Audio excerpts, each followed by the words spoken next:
Olá, pessoal do CR Bio, sejam bem-vindos. Hoje vamos conversar um pouquinho sobre as estratégias eficazes para melhorar a qualidade da escrita científica. E o porquê dessa temática? A gente está vendo que alguns concursos, algumas seleções, elas estão crescentes. E quando a gente vai olhar esses editais, eles estão começando a cobrar capítulos de livro, eles estão começando a cobrar essa parte da escrita científica. A gente teve o último da Polícia Civil, aqui em Pernambuco. Então, foi algo que foi cobrado, capítulo de livro, artigo, ser o primeiro autor. Então, todo esse processo, ele cobra da gente estratégias que são mais eficazes para a gente melhorar essa parte da escrita científica, se a gente quer competir também no nível de concurso, certo? Não só apenas em seleções de residências, ou só em seleções de mestrado, doutorado, entre outros. Então, quem eu sou? Eu me chamo Ana Joyce de Santana Ferreira, sou biomédica, sou pós-graduada em análises clínicas e microbiologia, também em docência do ensino superior. Meu mestrado é em morfotecnologia pela Universidade Federal de Pernambuco, e eu também sou doutoranda lá da UFPE, no Instituto Queijo Assami, no ILICA, certo? Então, para iniciar, a gente vai conversar sobre o básico. Toda vez que a gente está ali no ensino médio, a gente vai estudar e se preparar para o Enem. Eu brinco que tem uma sopinha, né? Que a gente vai aprender a fazer a redação do Enem, que é aquilo que marca todo mundo, todo adolescente, é essa redação. Onde a gente começa ali, a introdução é um parágrafo, aí tem discussão, são 2 parágrafos, e tem a conclusão, é um parágrafo, e fecha essa sopinha. E quando a gente entra na graduação, a gente vai começar a fazer os resumos, certo? Para as coisas científicas que existem, a gente começa a preparar TCC, então é um passo um pouquinho maior. E normalmente o professor que vai te dar aula de metodologia, ele te traz um quadro assim, onde ele te fala, olha, tu escreve um resumo, tu escreve a tua introdução, depois a tua revisão, e ele só vai falando por cima como é que você tem que fazer, dá alguns questionamentos do tipo, olha, qual é o problema da pesquisa, o que já foi falado sobre isso, como resolver, o que descobrir, o que é que isso significa, sabe? Então, isso aqui é aquela sopinha do início, mas que não ensina a gente a fazer isso sozinho. Ou seja, a gente começa a criar várias dúvidas e acaba saindo aquele TCC pesado, né? Onde muitas vezes a pessoa está tão nervosa porque ela não entendeu o que ela está fazendo. Então, são pessoas que estão ali na frente do TCC super nervosas porque o trabalho dela não está tão conciso, ela não lembra, são coisas que não foi ela que fez sozinha.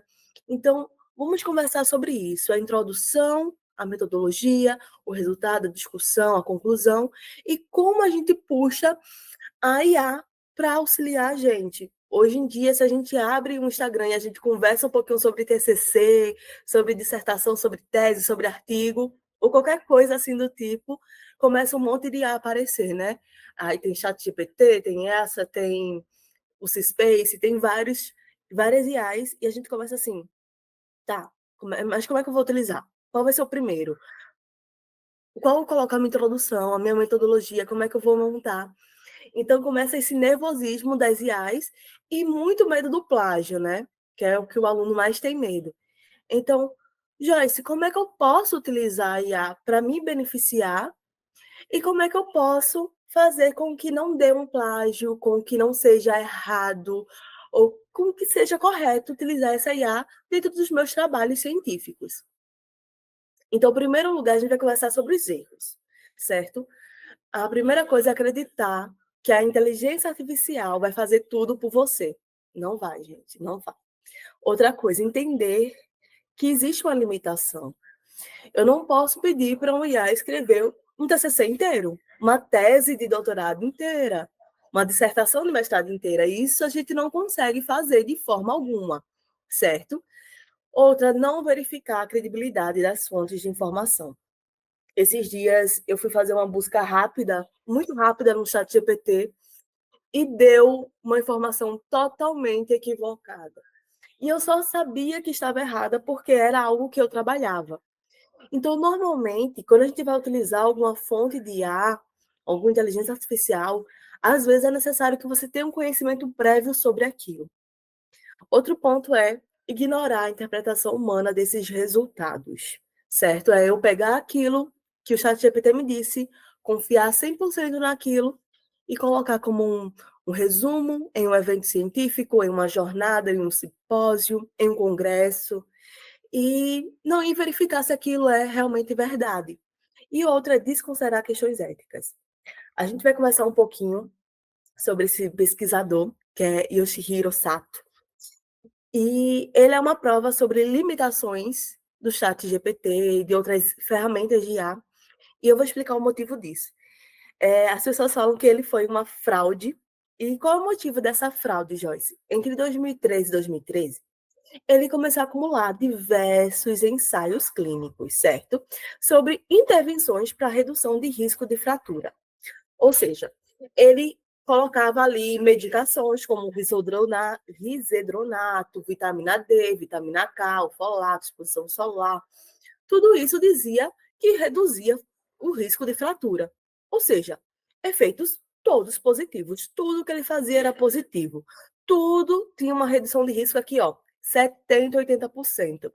Só que isso começou a fazer uma desconfiança nos outros pesquisadores, porque a gente sabe que redução de risco de fratura não é algo que é tão rápido assim com um medicamento, com uma exposição solar, uma vitamina.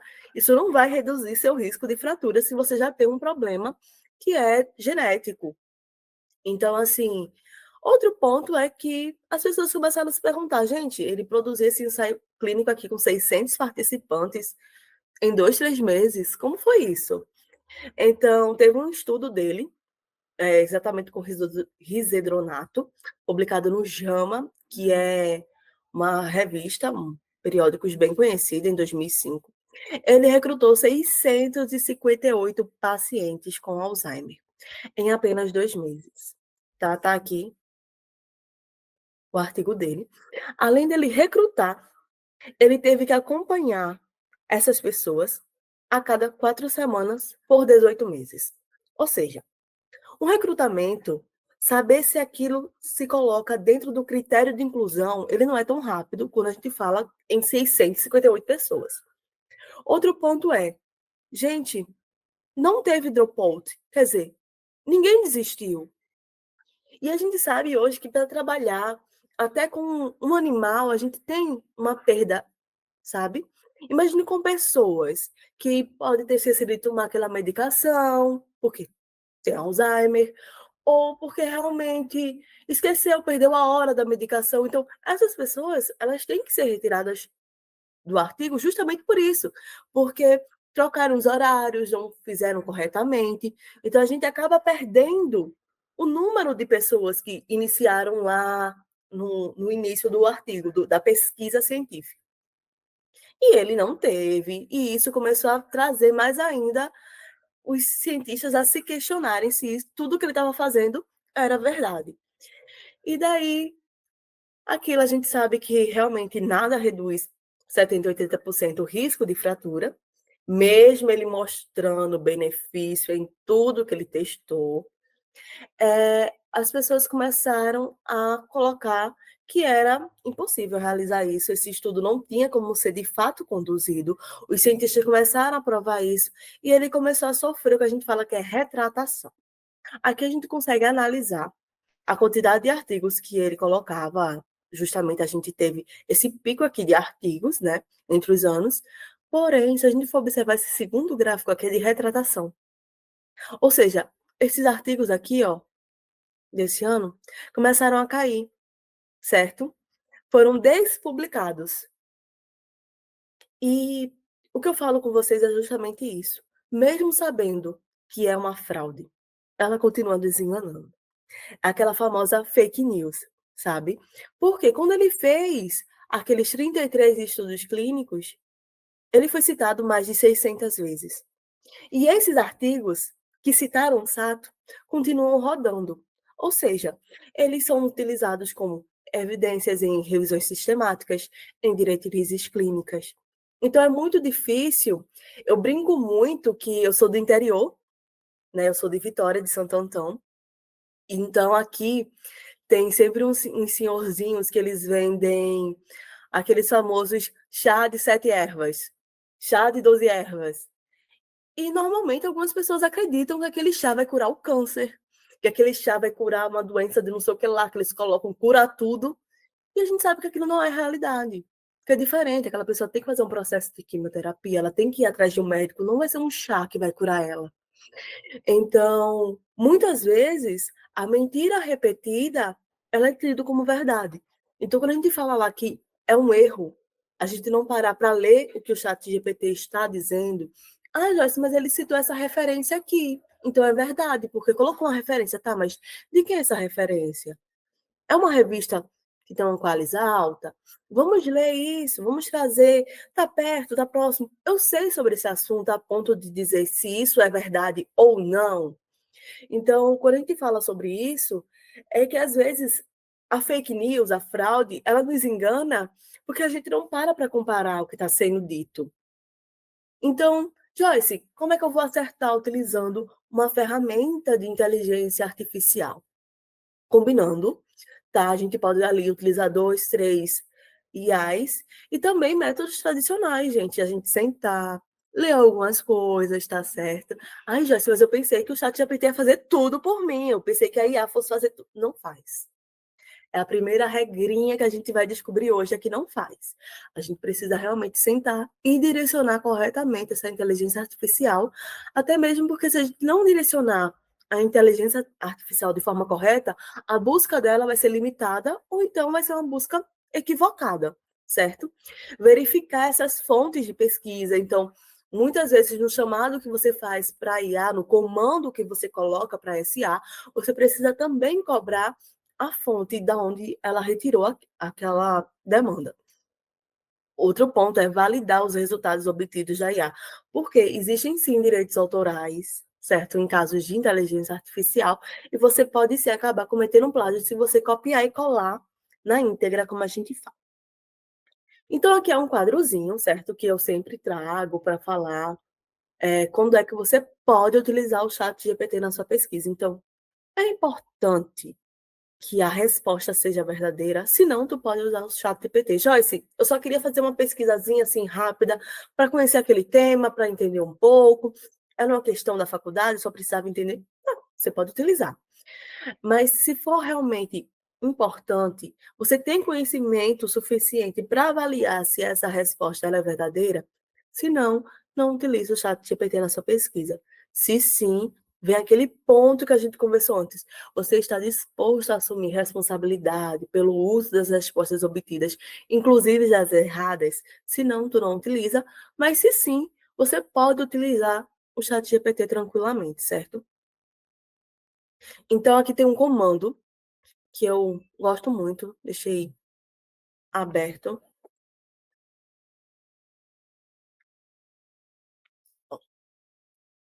Aqui eu coloquei assim: comporte-se como um acadêmico que está desenvolvendo uma pesquisa científica sobre o uso probiótico na melhoria da saúde com foco no eixo intestino-cérebro. Aí eu peço para ele me ajudar a estruturar um artigo científico e a partir disso eu dou para ele a estrutura que eu quero, ou seja, introdução, revisão da literatura, materiais e métodos, análise e discussão de resultados e a conclusão, certo? Então daí ele fala, Joyce, mas eu trabalho com outra coisa, então aqui você troca. Sobre isso aqui é só você trocar, certo? E daí ele começa, introdução. Primeiro parágrafo, contextualizar. Explica o que são probióticos e o conceito do intestino-cérebro. Justificar. Discuta a importância de estudar a relação entre o probiótico e a saúde mental. E depois, o objetivo, certo? E ali você finaliza a sua introdução. Na revisão da literatura, ele também coloca como pontos o histórico, resumir as pesquisas anteriores sobre probióticos, a sua influência na saúde intestinal. Ele pede também para você fazer uma revisão sobre o eixo intestino-cérebro, abordar os estudos. Ele começa a colocar pontos e a explicar como é que você deve colocar esses pontos, certo? Para que fique algo conciso. Então, as lacunas na literatura, identificar as áreas que necessitam mais de investigação.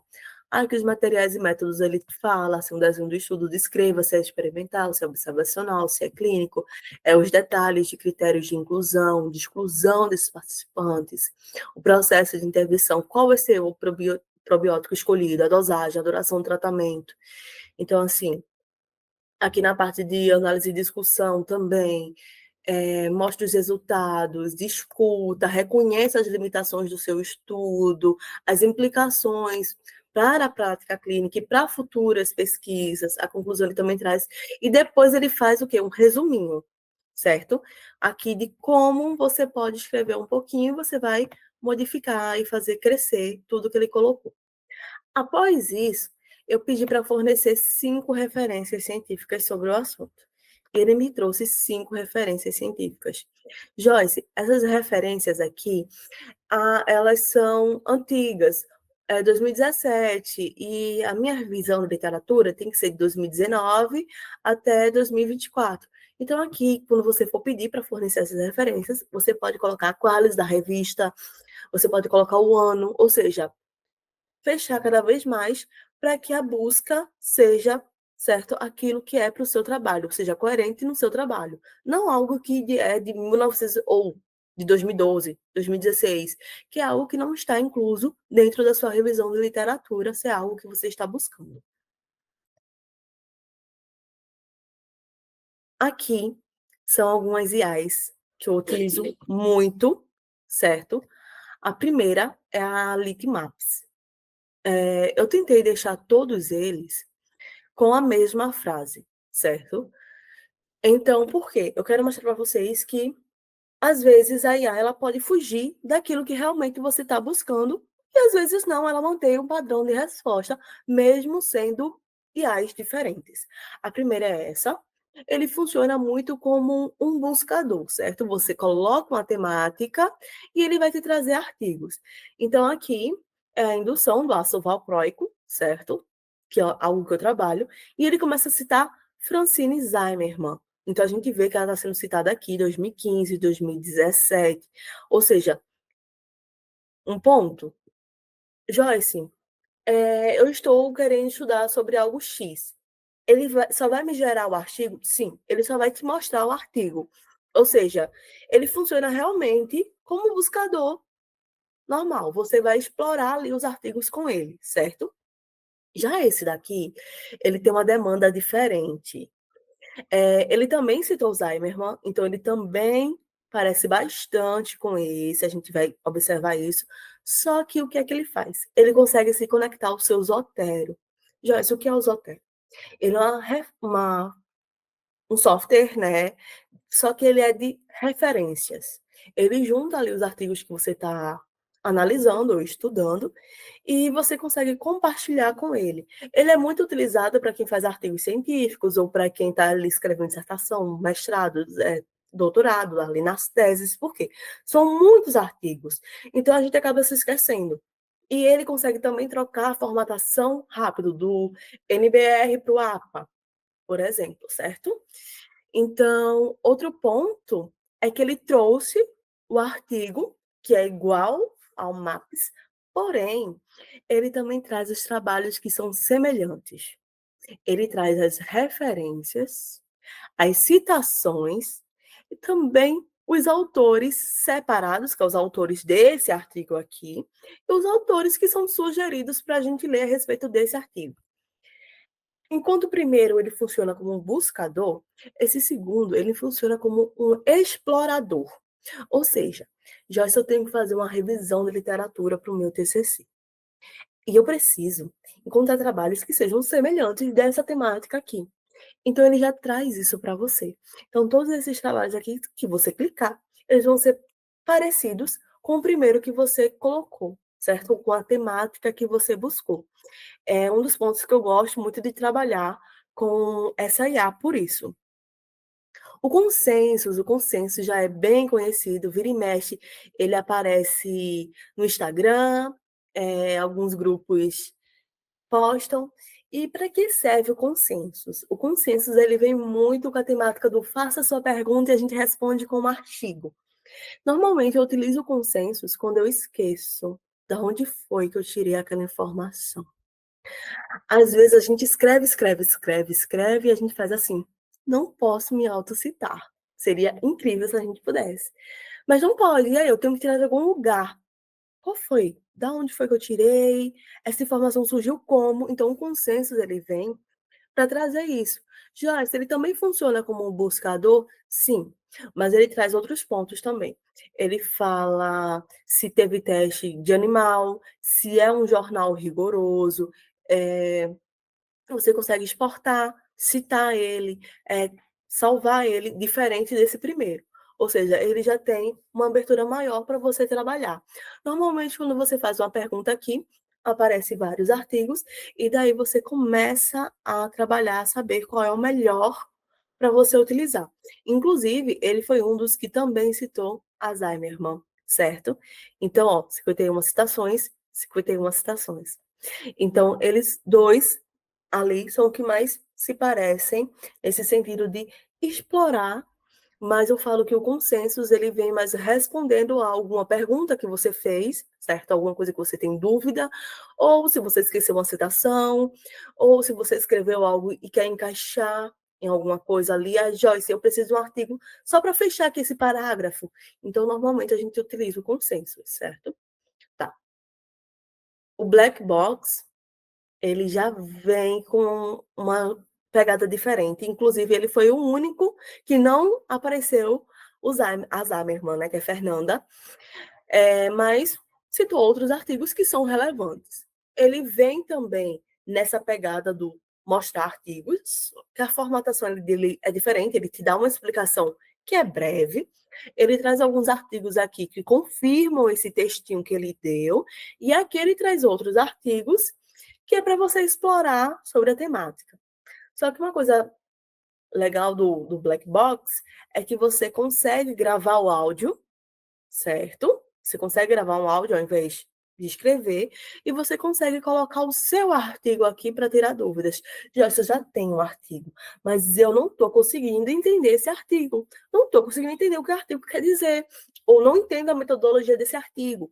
Então, a IA, ela vai te explicar como é que funciona isso. Você coloca o artigo ali e coloca, me explique de uma forma melhor a metodologia desse artigo, ou resuma a metodologia desse artigo. Então, são comandos que a gente pode colocar, onde a gente pode compreender melhor esse artigo, certo? Esse estudo, essa pesquisa.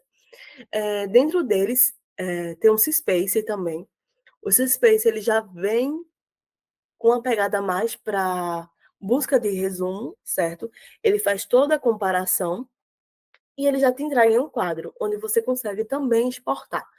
Então eu falo que cada IA, ela vem com uma pegada diferente, onde você consegue trabalhar um pouco com todos, mas você precisa entender o que é que você necessita também. E Joyce, é só um TCC, é só uma dúvida, eu só quero buscar algo, não, eu quero compreender algo, não, eu preciso fazer uma revisão. Então, assim, dependendo do que você necessita, existe uma ferramenta de inteligência artificial que vai te auxiliar nesse processo de escrita, nesse processo de desenvolvimento da sua escrita. Então, plágios é o maior medo de todo aluno, é ser pego no plágio, é tirar o zero no TCC, é acontecer alguma coisa do tipo. Então, assim, eu sempre falo do Copy Spider, existem outros online, plagiarista, não sei o que lá. Por que que eu falo para não utilizar, não jogar dados nenhum dentro do chat GPT? Acredito que todo mundo aqui já utilizou o chat GPT uma vez na vida e jogou informação ali. Quando saiu, voltou uma semana depois, um mês depois, estava ali do ladinho o que você perguntou. Ou seja, aquilo fica salvo no banco de dados do ChatGPT. Quando você coloca seu TCC uma vez, que depois vai colocar de novo para perguntar se é um plágio ou não, vai bater como um plágio, certo? Então, tudo aquilo fica salvo dentro do banco de dados do ChatGPT. É por isso que muitas empresas acabam proibindo alguns funcionários de colocar dados justamente por isso, dentro das IAs. Então, tem que se ter um cuidado. O Copy Spider, ele é um software, a gente consegue baixar ele, certo, no computador. Aqui você coloca seu e-mail e coloca também o arquivo, certo? Então, ele te dá o tempo que está sendo analisado cada parte, o progresso, e aqui é a chance. Para ser considerado um plágio, a gente fala que é 3%. Só que eu considero plágio a partir de 2, certo? Porque a partir de 2 já tem muita semelhança com outros artigos. Então, eu tenho que ir lá clicar, ele clica, abre uma aba e tudo aquilo que está em vermelho é um plágio de um artigo e ele coloca o link do artigo que está igual. Ou seja, eu consigo clicar naquele artigo e verificar se realmente está parecido, similar, igual, que eu posso trocar para que não bata nesse plágio. Então, eu falo que o CopySpider, ele ajuda a gente com isso. Ai, Joyce, já teve casos de bater plágio em trechos que fui eu que escrevi, realmente bateu com outros artigos, e eu só olhei e fiz, poxa, está realmente similar, vamos trocar aqui por sinônimos, e fez dar certo. Então, a gente consegue passar aqui até 5, 6, 7 vezes, e ele não vai ficar salvo, ele vai sempre fazer tudo de novo, porque ele precisa do seu computador e precisa de internet para fazer aquela busca fora, certo? Tá.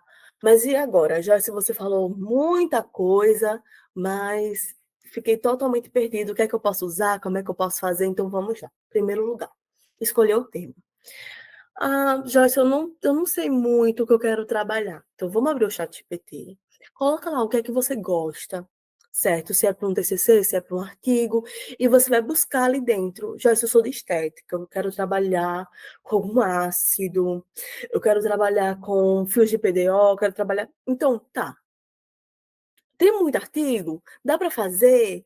Tá sendo buscado? Tá em alta? Como é que a gente pode trabalhar com isso? Então, o ChatGPT ele vai te ajudar a falar se sim, se não, se é relevante, se não é relevante. Ele te traz essa realidade. Para definir o objetivo, muitas vezes eu uso tanto o ChatGPT quanto o Gemini, que é o novo do Google, para me ajudar a criar títulos.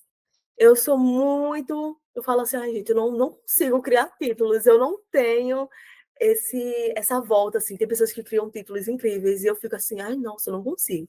Então, normalmente ali eu coloco o meu objetivo, certo? E eu peço para que ele me crie títulos e ele joga ali e eu consigo escolher um título que mais goste, que mais chegue, sabe? Mais apareça de uma forma, positiva.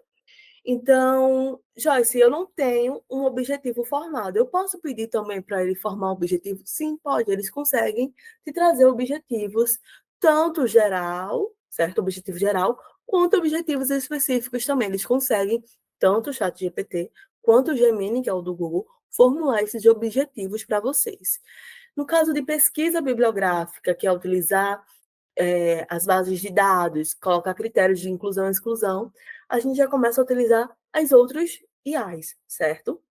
Na parte de leitura e análise clínica, eu cito muito o CSpace, o Rabbit, o Box, o Black Box. Ele é muito bom para isso porque a gente consegue analisar, a gente consegue identificar os padrões, ou seja, olha, essas IAs aqui estão citando Zimmermann quando eu coloco o mesmo tema em todos. Então, ela é algo que é relevante. Eu tenho que citar ela. Então, o que é que tem de diferente? O que é que tem de igual? Qual é a discrepância desses estudos? Eu posso pegar eles e colocar na Black Box, colocar no C-Space, para que eles combinados, a gente consiga analisar se existe algo que é parecido ou diferente, ou então alguma lacuna que a gente não consiga visualizar. Um outro ponto também é que, Joyce, eu posso colocar só os títulos do artigo no ChatGPT ou no Gemini e pedir para que ele me fale o que é que tem de igual, o que é que tem de discrepância, ou se existe algum padrão? Pode, mas normalmente vem algo muito genérico, sabe? Então é bom que seja algo que ou você faça ou você utilize outra IA que seja maior, como o Space, como o Black Box, como outros, certo? Então, por último, a organização do artigo. Eu sempre falo que algumas pessoas falam para a gente iniciar pela introdução. Não faça isso. Inicie pela tua metodologia. Descreva como vai ser a pesquisa. Joyce, é uma revisão da literatura. Então, coloca lá. Qual foi o critério de inclusão? Qual foi o critério de exclusão? Qual foram as bases de dados utilizadas? Após isso, faz uma revisãozinha de literatura com tudo que você tem, coloca ali os resultados que você achou, começa a discutir. Aí você vai entender o que é que você está fazendo, você faz a sua introdução junto ali com o que você fez de apanhado de revisão de literatura. Então, após isso, tu consegue resumir os principais achados da tua revisão, colocar essas implicações para as áreas de estudo, sugestões futuras. Então, assim, a partir do momento em que a gente filtra melhor esse processo de organização, delineando melhor, fica mais fácil, porque se você for começar pela introdução, a tua metodologia que fica ali logo depois, tu vai ter que pensar. Então, eu fiz assim, assim, assim, eu coloquei de 2019 a 2024, sabe? Ai, mas eu citei algo de 2013. Você tá entendendo? Então, quando a gente delimita o que a gente pode ou não fazer, fica mais fácil escrever os outros. Então, esse é sempre o processo que eu falo, que é de organização. Realmente começa pela introdução, metodologia, inclusão, mas no processo de escrita fica mais fácil quando a gente coloca a metodologia em primeiro lugar, aí a gente fecha com os resultados, discussão, vai para a introdução novamente, fecha com conclusão, mas sempre procurem algo que seja fácil para vocês, certo? Então, gente, é isso. Eu espero que tenha contribuído com vocês, que contribua aí nessa parcela acadêmica de vocês, científica de vocês, que estão aí na graduação, no mestrado, no doutorado. E eu agradeço, certo?